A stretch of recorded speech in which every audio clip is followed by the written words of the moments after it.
freshman here at Mizzou. I'm from St. Louis, and since I'm from St. Louis, I feel obligated to say that I went to Rockwood Summit High School, because that's a St. Louis thing. I am an atmospheric science major, and the storms on Monday made me really salty, so if you want to talk to me about it and hear me complain, just come up to me afterwards, and I'll be happy to complain to you. Also, I have a really vicious cough, if most of you know that, but I'm not wearing the Britney Spears mic like this because you don't need to hear that amplified, so you're welcome. Anyway, so this talk continues the Catholic Teachings series, and this talk is about saints and miracles, like Emily said. So first, I always like starting talks off with definitions about whatever I'm talking about. I feel like that it helps set a good foundation so we're all on the same page. So anyway, strictly speaking, a miracle is an extraordinary event produced directly by God or by his will and command through an agent, such as a saint. The miracle occurs in a religious context and is a clear sign of supernatural divine intervention. Most importantly, the miracle arouses within the spectator or recipient a greater conviction of faith in God. I'm going to repeat that. Most importantly, the miracle arouses within the spectator or recipient a greater conviction of faith in God.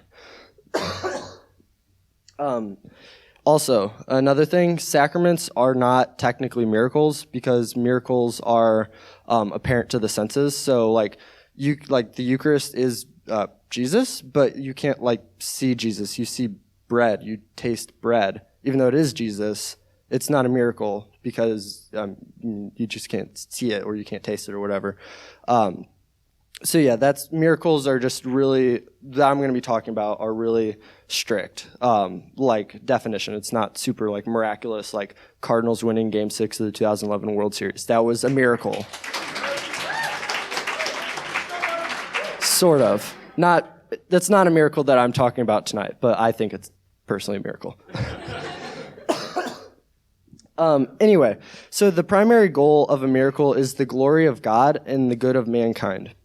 A demon can cause a possessed person to speak in tongues or levitate or do other things, but those aren't for the glory of God, so they're not a miracle.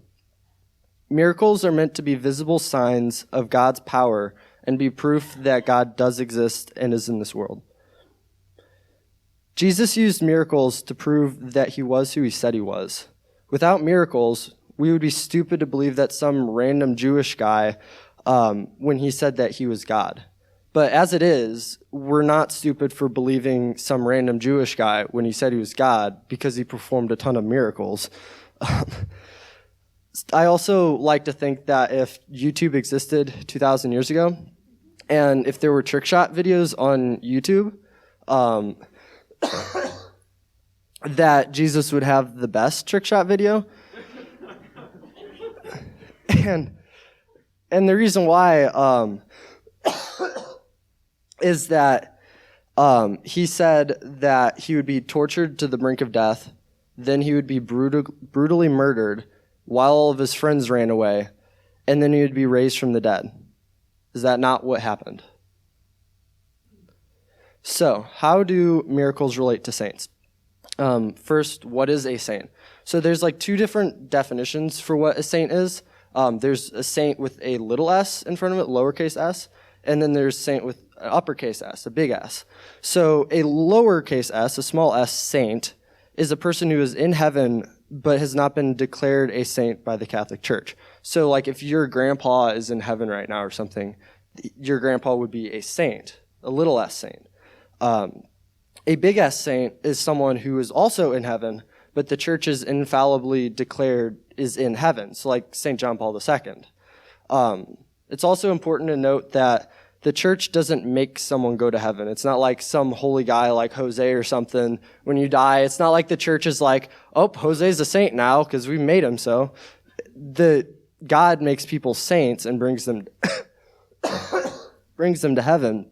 But the Catholic Church just recognizes that they're in heaven. And so then they give them a title that's called saint. So, how does the Catholic Church know that someone is in heaven? Well, first, they had to have lived a heroic life of virtue on earth, And they also need to have 2 miracles associated with their intercession.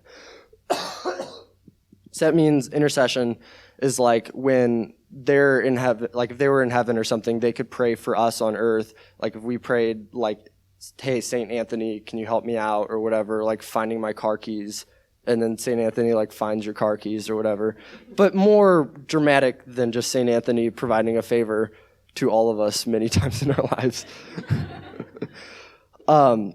Anyway, so yeah, miracles are the best way to know if a person is in heaven. Another thing is that the church is super stingy about declaring miracles. They want to be 100% sure that an unexplained event was caused solely by God and not by something else. The church uses modern science and its investigations for solving miracles. Oftentimes, they're healings, and they use atheist doctors. They just say, hey, here's this thing, this case, how did this happen? They don't say, oh, we're the church or whatever, investigating a miracle. There's like, this guy just randomly got better. How did that happen? And then a lot of times these doctors like convert because they don't know how, other than like the Catholic Church is like the only way to explain that. Anyway, so one example of this is in Lourdes, France. There's a spring of water, and it's been there for 150 years about, and there are healings all the time. And there's been thousands and thousands of unexplained healings there where people like go there on crutches or in wheelchairs, and then they just leave them there because they can walk. But the Catholic Church has only declared less than 100 miracles from Lourdes, France, just because they want to be absolutely sure that a miracle is actually a miracle and that it was because of God. Also, the church declares people saints so that we have people to model our lives after. Reading about the saints gives me hope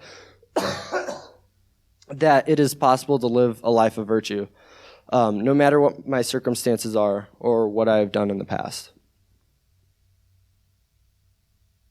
Even though this guy that I'm about to talk about isn't officially a saint yet, he's a blessed, so he has one miracle to his intercession. But his name is Blessed Francisco Marto.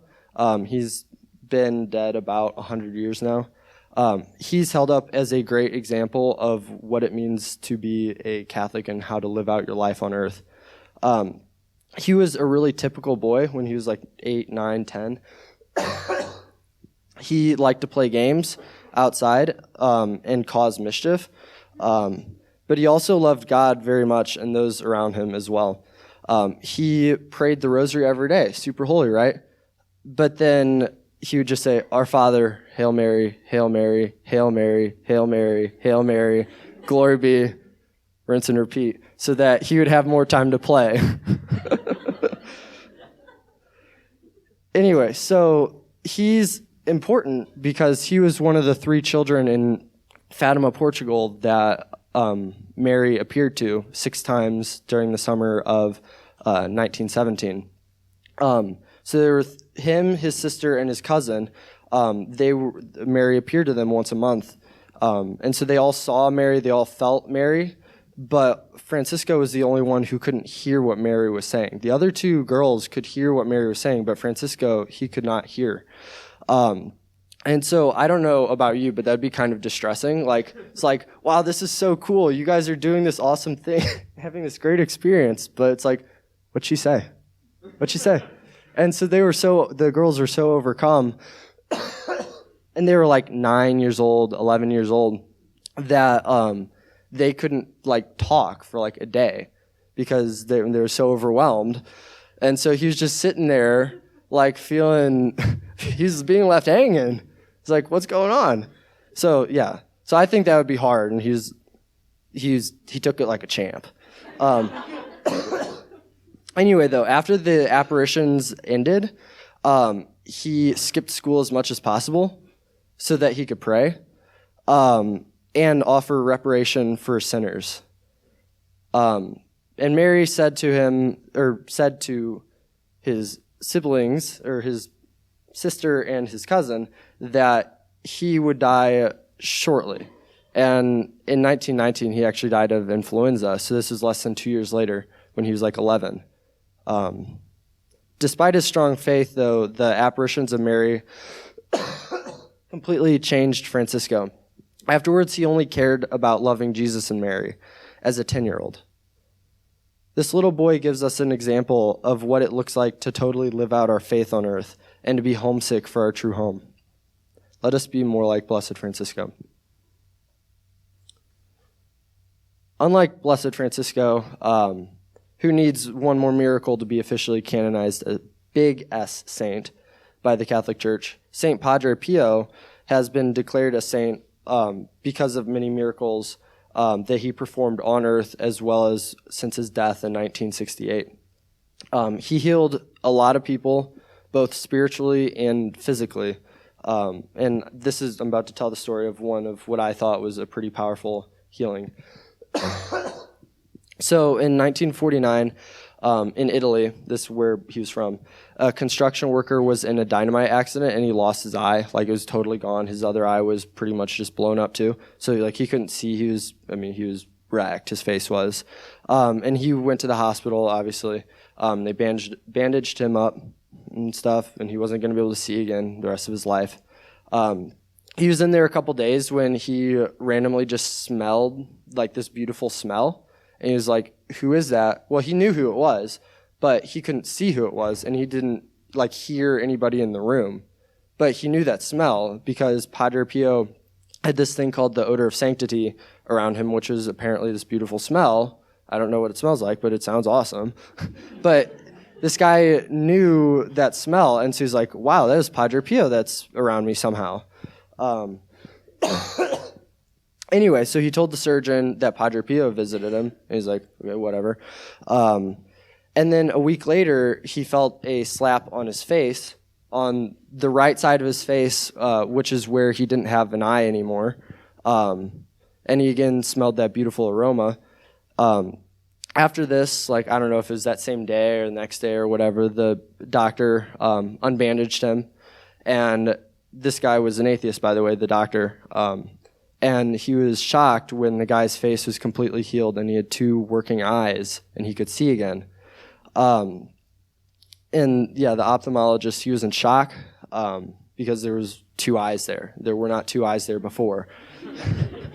And again, like I said earlier, the most important part of miracles is bringing faith in God. So this miracle caused the doctor to convert from his atheism.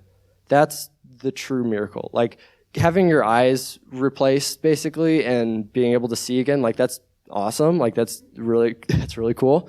But being able to hopefully be saved from going to hell, that's a little bit cooler, literally. And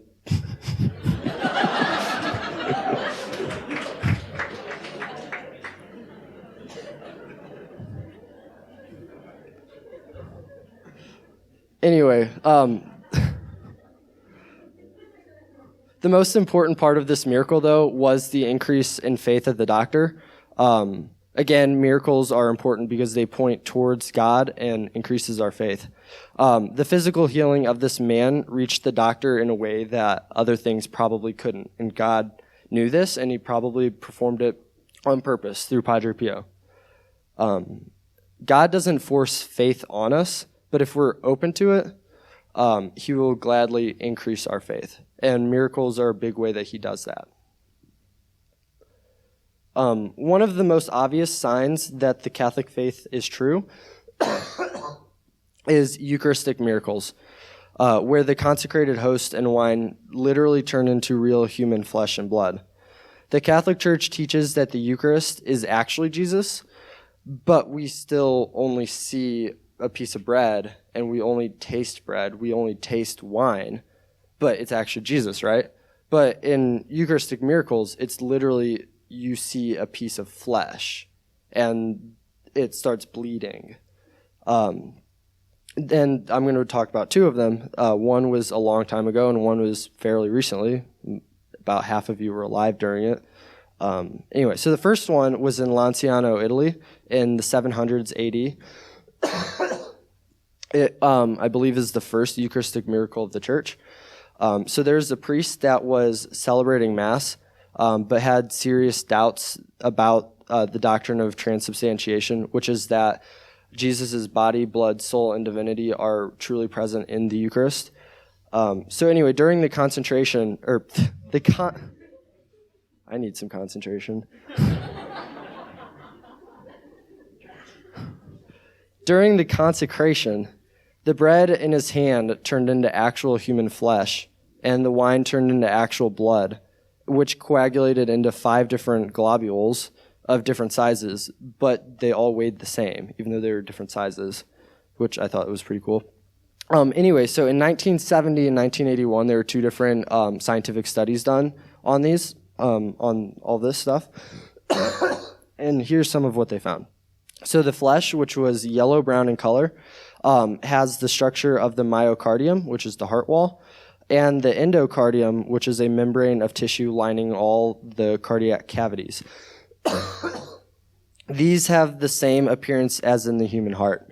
There were no traces of preservatives in the elements. So this was heart tissue. Like that's what was, the flesh was a piece of heart. And there was no preservatives. The blood was type AB, which is interesting because many Eucharistic miracles, and I believe the shot of Turin, all have type AB blood.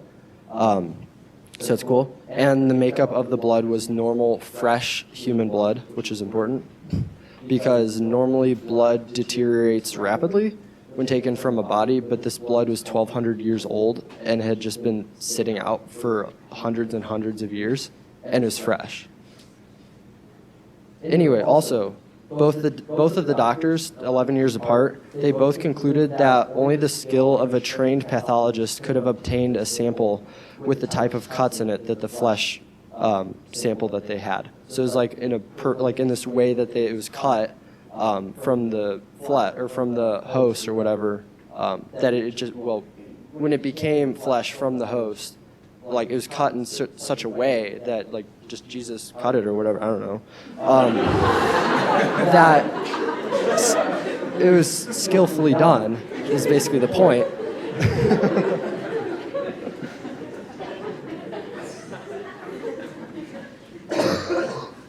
Anyway, the second Eucharistic miracle I'm talking about was in Buenos Aires, Argentina. And this was in 1996, one of the bishops of that diocese, his name was Jorge Bergoglio, which you all know as Pope Francis. So he was a bishop of that diocese when it happened. Anyway, so someone found a consecrated host in the back of church after Mass. They alerted the priest who went through the process of like putting it in some water so it would deteriorate so that we could respectfully dispose of it. And anyway, so he put it in the tabernacle and he checked it a couple days later to make sure it was deteriorating, and there's blood on it and some flesh, and he kept coming back to it and there's more and more. So Jorge Bergoglio told him to get pictures taken, professional pictures taken, and then eventually blind scientific tests where they sent them to the U.S. to be tested, and they showed that it was from the human heart, that the tissue showed severe trauma, like the person had been tortured. The cells were beating and alive, so it was alive. And blood cells normally die in 15 minutes, but it had been 5 years that it had just been sitting in water since it had taken place. Does this not increase your faith even just a little bit? These actual physical presences of God showing up in the real world. So God has given us amazing forerunners in the faith to show us the way to holiness in heaven. This cloud of witnesses is constantly praying for us in heaven. God wants us to follow the example of our big brothers and sisters in the faith. Loving them more means loving God more, and that is basically the purpose of our lives. Tonight, we'll have the opportunity to adore Jesus. His body, blood, soul, and divinity are truly present in the host. This is the very same Jesus who 2,000 years ago healed the sick, walked on water, gave sight to the blind, drove out demons, and multiplied the fishes and the loaves. This is the best trick shot artist of all time. He is the man who called his own death, and then to prove his mastery over death, said that he would be raised from the dead on the third day, which is exactly what happened. In just a little bit, you will come face to face with the man who loves you with an overwhelming love, and died in an excruciating way just for the chance to spend eternity with you. What will you say when you see him?